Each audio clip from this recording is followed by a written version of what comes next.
Cool. So, you've got aliases. Yes, I absolutely do. Why? You on the run from the law? Yes. No. It's nice to be a different person, I think, when you go into that work mode. Well, tell us what you do, actually, because people don't know. Okay, so I am a dancer in the exotic form. Okay. I've done many different types of sex work, but at the moment, and have done, the first time I got into it was being a dancer. Okay, how'd you get into that? I had a friend that done it in the past. She was a bit older than me, and we wanted to have a great summer of doing festivals and just going out and partying a lot. And I was 19, and she was like, I know what we can do, I've done it before. So I was like, okay, great. I don't know how I got the job. I should not have been hired. But we went to this little, like, kind of rundown club in Cambridge Heath and auditioned, and then that was that. Built my confidence up and actually got better at it. What was it like your first time? Horrific. Was it Absolutely uncomfortable? horrific. I went in my TK Maxx little long dress that you had to wear. I had shoes that I could barely walk in, and I just really awkwardly gripped this pole and went around it, and I don't know how I got the job. And then you just watch other girls, you see what else is going on, you pick bits up. For the first few years, I did not know what I was doing. Wow. Did you work at the same club that whole time, or were you floating around? For about a year, I think I did the same club. Then that's when I started to move on to other places, slightly bigger clubs, getting a bit of a feel for different types, because there's a lot of political sides in a lot of the bigger clubs, which I didn't enjoy as much. So yeah, I flitted around, always went back to the same one. What does that mean, political? So there's a lot of how you earn money is how the managers like you, how much you're tipping them to then send you over for the better customers. So you have to pay the managers? Exactly. Oh, wow. Yeah. So that's how it works.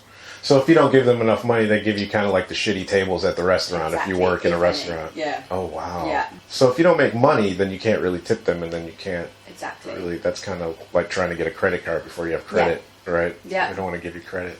That's crazy. I never knew that. Yeah. I never knew that. And it's still going on now. Like, Really? Yeah. What was like the hardest part getting started? Like, was it just uncomfortable? Having the confidence Yeah. to actually just be like, yes, this is my body, and I know it's great to look at.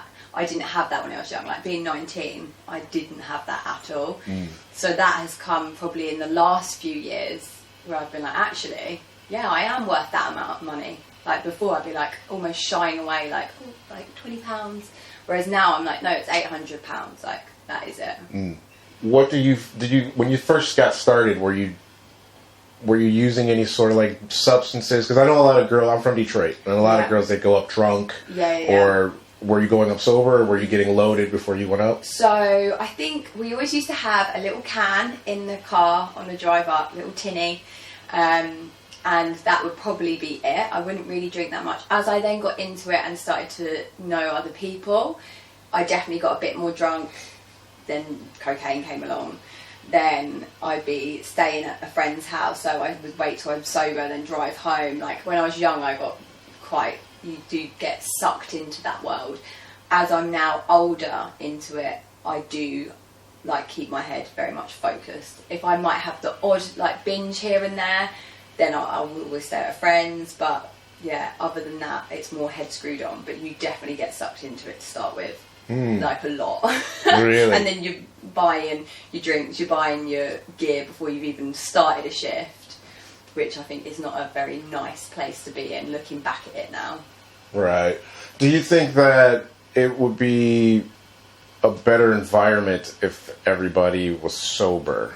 Like, do you think people would be having as much fun? Or do you find, like, because when you go out and you drink, your inhibitions kind of go down? Yeah. I think some girls probably might not be able to maybe do as much. Maybe they wouldn't feel confident in themselves.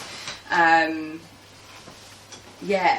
a tricky one. I think like there's a sense of when the customers are drunk, that's also because then their cards flying around a bit more. But then you go the other way, and if they're too drunk, they don't even know how to put a pin in. So it's like it's a balance of getting the right mix of bit waved to not. Is there like a certain day that you find, or maybe even a time that's better Thursdays are probably like more people are in party mode on a Thursday. I think that is the new Friday, isn't it? And yeah, that seems to be the way everyone's coming in. Few drinks after work. Once it gets to midnight and the pubs pile out, then they'll go to the strip club. It's kind of like a comedy club then. If they get too drunk, yeah, they're not having a good time. They're interrupting the comedian. But if they're just drunk enough, they're having a good time. Yeah, absolutely. I have actually had someone once in a club where I actually wasn't working this night, but I know who it was. And this little guy who walks around, and he'd actually got so drunk that he had pissed himself, and he was just walking around the club. They obviously got him out in the end, but it's like, this is not okay to be in here. Like, go home, come on. Right. What's been like the weirdest request you've gotten from somebody? Like, do you guys have, I don't know how, I've not been to a strip club in the UK. Yeah. But in the States, we have like champagne room and stuff like that. Yeah. Where I can go in the back and say, hey. Yeah. Okay, so when I first started, I got asked to moo. That was probably the weirdest request I'd had then. Recently, I actually had a customer come in that knew me from another club, and he came in, and he was like, I know he likes feet. So he's like, can I take your shoes off? Yeah, no problem. Takes my feet off. I wouldn't say it's necessarily weird, it's just strange behaviour when they're doing it right in front of you. And he grabs my ankles and gets the soles of my feet and just rubs it all into his face, which I'm like, on my back thinking, please don't laugh. Then I'm dancing and he grabs got his hand, grabs my armpit and just goes all over his body, sniffing it. And I just think, there's some, don't be wrong, each their own, but there are some weird things out here. Why do you think things like that have really come to the forefront lately?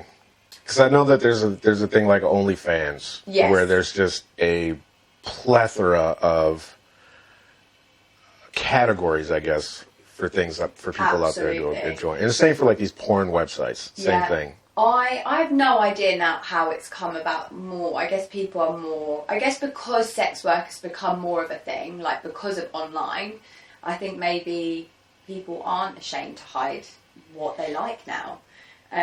I worked on Babe Station for a bit, and the humiliation part of things is so high. Like, people love to be like humiliated by the size of their dick or whatever it is. Like, they just want to put on girls' lingerie and be made fun of, and it's like, how, obviously they get off on it, but how do you get off on that? Like, it is hard to understand when you're not into that, I guess.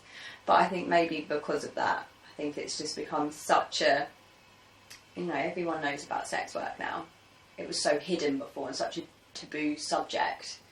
I think it still is, but it's better. So sex work, my understanding of it is completely different to what I'm learning today from what you're saying. Yeah. Whereas to me, sex work has always been like sex work. Yeah. Literally sex work.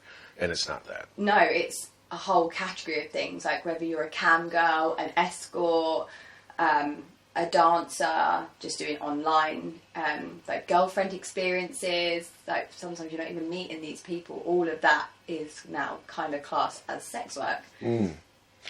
Have you ever been approached to do escorting from work? Yes. Yeah. Yeah, all the time. And personally for me, like, it's not, like, safety is very important. Like, I have done the odd session where I have gone back to a customer's house, but it's probably not safe, but I've always gone with another girl, and it's always someone that's been a customer for a long time of the club, and I've only done that twice. It's not something I would do a lot of because I think safety is important, and I would rather just shut the door on it. I don't want to do outside. When I did go back with a customer, that was actually more... what's the word? Can't think what it was. So he liked he wanted to be fucked with a dildo, basically. Which you're looking for a different word for that? Yeah, I was like, how do I say this? Just like that? Which my friend, thankfully, is fine with that. So she took that, and I just kicked him in the balls repeatedly. Which is quite fun. But other than that, that is something, like, to do sex outside of that, again, each to their own, and there are girls that do that, but it's not something I do. When I earn the money I do in the club, I can shut the door on it and go home, and I'm safe, and yeah. Well, the guy that wanted the foot thing and the armpit thing, do you make a lot? Do you make more money doing that? Like, say is that like just an event, or is it like, do you get 20 minutes? Or? Yeah, so that was in a little 15-minute session. Really, then you're not meant to really touch that much, but because it's feet and stuff, like if he was grabbing my boobs, my arse, that'd be different. He'd be kicked out. Right. Because it's feet, there's a little bit of leeway, I guess, in that. But yeah, no, that is just your little VIP session in when you're dancing, and that is it. And you can sit and chat to them. They could massage my feet. I could dance constantly, whatever kind of they want, really. That's crazy, because we weren't allowed to touch girls when I've heard that. Yeah, they don't touch the girls, or you get thrown out of the back and get your ass kicked by the bouncer. I have heard, I've met quite a few American customers, and they always say about the clubs there, and I'm so intrigued because I've never danced in America. I would like to, just to tick it off, but I have heard all different things there. It depends on where you go, actually, because I used to be a road manager for a girl who danced. I was telling a friend this, that you know, and we were in the South, and in the South, they're very religious in the South. Like, stores don't sell alcohol on Sundays, stuff like that. So the strip club is bad Saturday night. After midnight, everybody leaves. But they have a law that you have to have pubic hair in the South. Some. Wow. So, yeah, I had to draw in a landing strip with an eyeliner. That's amazing. Because she was completely shaved. So they wouldn't let her dance. And she was the feature where she came down from just to go do this club. So it depends on where you are. Yeah, it's totally different. Mad. Yeah. I've had that in one club where they said it was the opposite of that. You had to be fully shaved, and that was in your contract, which I think is for at the time 2022 is bonkers. Like. You can't, like, people can do whatever they want now, and how they want to present themselves is up to them. Like, you can't chew gum on the floor, you can't walk across the room with a drink in your hand. Like, just, you can only drink champagne. I don't want champagne, I want a vodka tonic. Right. Like, there are some weird rules in clubs, and still are. Yeah, that's different. What, do you have an OnlyFans page as well then? Used to. I used to. When I did Babe Station, that kind of, again, went, like, hand in hand. Because it's more the online stuff, but I just really struggle with online. Like, I hate being on my phone. I like to be a bit detached from that. So when I get home, it's going on airplane mode. I want to sit with my fiance, I want to chill out. Whereas when you're on OnlyFans, there is no cut-off time. You have to be 24 hours to be making big money on that. You've got to give it your full attention. It is like a job, like it's a full-time job. So Babe Station, is that a website or is it an app? Or is on the telly, and you can cam with it as well. You said you had a boyfriend. How did you meet? We actually met working at the pub. Did you? When we were like, when I was 20, I think. Mm-hmm. So you were already dancing at that point when you met him? Yes, so I had a little bit of time off. So I've had a few like gaps here and there. So we met, and I was a dancer. When we were together, I wasn't dancing. And then halfway through the relationship, got back into kind of Babe Station when we had lockdown, and then went back to dancing. And yeah, he's happy with it. He doesn't mind. He's like, yes, get my Xbox nights. See ya. So it doesn't bother him then. Do any of his friends ever want to come and see you dance? No. No. Touch wood, we've never had anyone say anything like that. His brother's girlfriend has actually said, she was like, I really want to come see you dance. And it's like, you absolutely can, and it would be really fun for that. But the club I'm at now is not it's not a pub club. It is a high end, it's a big money club. Like, you can't sit and have a drink and mess around. Oh, right. Yeah. Understood. Right. What do you think has been the impact on websites like OnlyFans because of lockdown? I know I don't know a lot, but I know of people that only do OnlyFans now at all. They don't go and work face to face anymore. Yeah, I think I think it's that personal experience. Like, you can go on Pornhub online, but you're not getting the same experience as you are from OnlyFans, where they can give you a more personal touch. You're getting to know the person, which then, once you do that, you don't need to leave your house. So I think that does affect clubs in a way, because they're getting probably even more for their money at home, where you can be a little bit more intimate towards that person directly. Like every now and then I'll put out on my other Instagram like selling customs, and I've charged £40 a minute, and people just want a couple of minutes because it's personal. You can say their name in it, and that's what they want. They'd rather pay 80, 100, whatever, however much money it is, because it's directed at them rather than just going online and watching anything. What do you think you'll do down the line? Because obviously strip clubs will always be there. Yeah. But you're not going to always be 20 years old. Or yeah, that's it. Once the looks go, that's it on my knees. I will do this for as long as I can and enjoy it. Once the enjoyment goes, I have always said I don't want to do it after that, whether I've still got the body to do it or not. I think if you're not enjoying it, you're not going to attract the right people. My idea would be to save up, because I want to travel a little bit and potentially move to another country. I don't see myself in England, it's far too cold. So in a few years I would like to have that option to relocate if I wanted it, and I think at the moment I'm just going to keep saving, keep putting this aside until that point. And it's nice to have a few nice things here and there. Yeah, maybe you open your own club somewhere in I feel like Thailand or something. Yeah, absolutely. And dancers owning clubs, I feel, is a great idea, because the one I'm at now is run by, one of the managers is an old dancer. It's 2 females. Like, they just got it right. Whereas a lot of clubs, they're all male run. They're all on a power trip, and they've got no idea how to talk to women. Like, they're idiots, to be honest, most of them. But and they kind of ruin the experience of enjoying working at a club when you have that.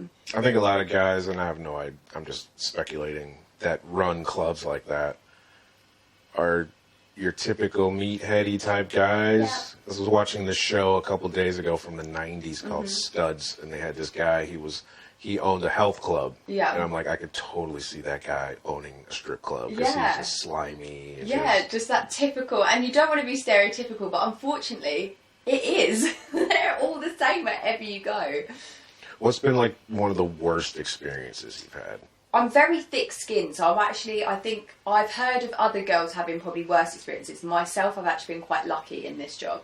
I think for me, I didn't enjoy babe station at all. I think that was very like seedy. You get stuck in this kind of box room that they build up with like plaster wall, and you're stuck in this room with a bed and a camera, cameras all set up in front of you. And you're just like, there you go, off you go. And you're just meant to do whatever people want. And it's like, you get all your sex toys out. It's like, this is not enough money for this. Like, I shouldn't be having to do this. There was quite a big club that I worked at it was years ago. I don't know if it's like this now. And I remember, like, I think it was like my 2nd or 3rd shift, and they're like, oh, so now that you've done a few shifts, like, when you've finished doing your, like, blowjobs or whatever, like, you just need to tip the bouncer, and then you'll tip me.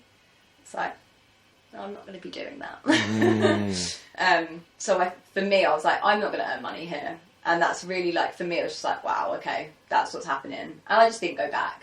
I think there probably has been worse things for girls. Like, I have been grabbed a couple of times when I'm dancing, bend over, and they'll go grab you right there. And that is also not, but again, I am thick-skinned to that, but it's not nice. Like, I think, really, thank you for that. I now need to wash myself. The room by yourself kind of sounds like what they're accusing, what's the guy's name, Andrew Tate, of running in Romania, where these women are supposed to be in these rooms and just only doing... Yeah, it's not nice. Like, you feel like that's like the only job I've done where I've come out and I was like, I feel grotty. Like, I feel gross after doing that. And there's only so many times I'm like, this is not sexy. Like, the enjoyment of dancing is because I really enjoy doing it, and I can see by the customer's face, like, they're having a good time. When you're on a screen trying to get yourself off to some random person that you've got no connection with, I'm like, this is not working down here. Like, I can't switch it on like that. I can imagine that would be tough. How do you feel, or do you find it affects, like, your home sex life at all? Because you're doing, like, sex. Like, I can imagine, like, I have a adult film star that'll be doing the pod next month. Yeah. And I believe I asked her the same question when I interviewed her like a couple of years ago.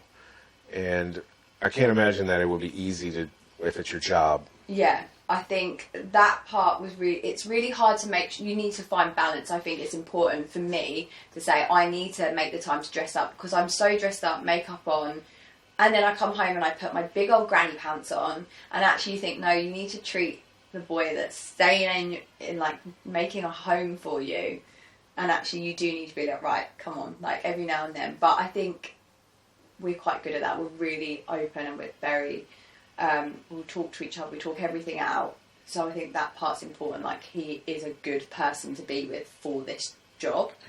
I think Babe Station was probably more of a struggle, whereas dancing, actually, I enjoy it, so I don't feel disgusted by it when I come home. Like, I still am in the mood to go. But I guess it's more the late nights, it's the being out in the evening and then home in the morning. We're like ships that pass in the night.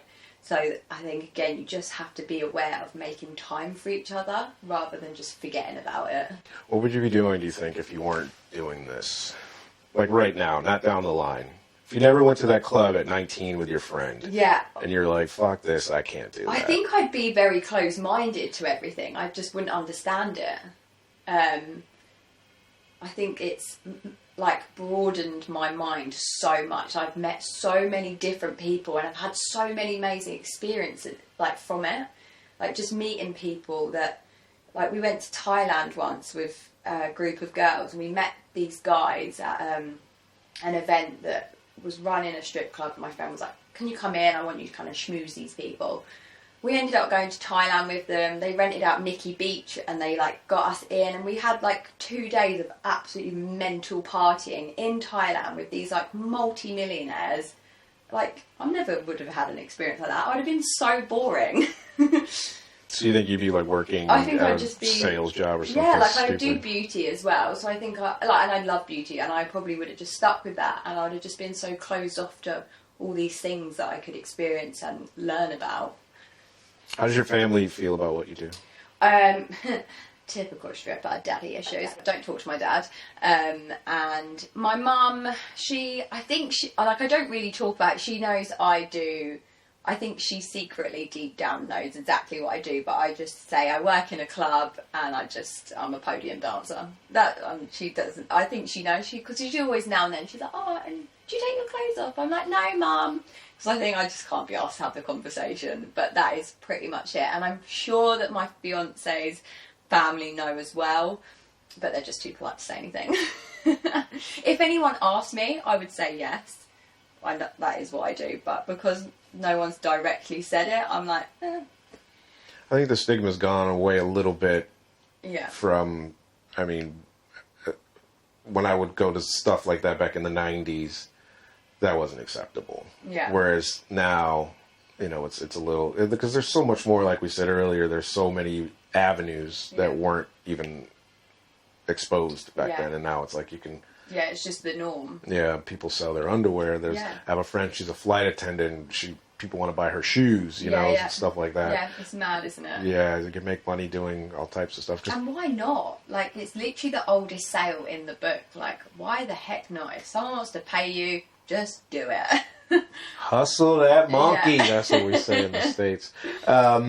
Tell people where they can find your social media if you want to promote anything on social media, or if you want them to come see you or anything like that. So I dance at 23 Paul Street, which is in Shoreditch. It's a beautiful townhouse. And my Instagram is Skyla Rose, which is not the name I told you, but that is my dancer name. Perfect. So thank you for sitting with me today. Thank you. It was an enlightening conversation. I appreciate the time. I'm glad. That's all good. Did I miss anything that you wanted to discuss? I think so. You sure? Yeah. I think unless you wanted to talk about any like money side of things. No, cool then. That's your business. Cool. They can go and dance for themselves if they want to make money. Come to me. Find out. Because it's such a sliding scale. I mean, it is so different. Oh, look, you heard me say like 0 yesterday, but 1.1 on Tuesday. Yeah. There is no... it's kind of like acting. You know, I do a job and I might make thousands, and then people say shit, and I'm like, yeah, but I've worked once all month. That's exactly it. So it's not. You've had 6 zeros in the row, and then actually when that adds up, it balances out a bit, doesn't it? Yeah, and I know people that were dancing that, you know, they don't make. And then, like you said, club, I think is what you called it. Yeah, those are probably the kind of places that I was going to when I lived in Detroit. I used to live on 8 Mile, and it's 8 miles just strip club row in Detroit, and it goes from shitty hole in the wall places about you know the size of where we are to massive places with you know like multiple floors and so on, and you definitely get a different caliber of people depending on where you go. So it could be fun. One time the one place we would go to, you'd come out, there was always a crackhead selling shit. So you could get a VCR for like $10 Love that. or a DVD. Just what you want, right? At 2 a.m. You're like, you know what? I wasn't really looking for a DVD player. But now you've brought it up. $10. I might need that. You can't beat that. You can't beat that. So, well, thank you. Thank you. It's been a pleasure. Good. I'm glad.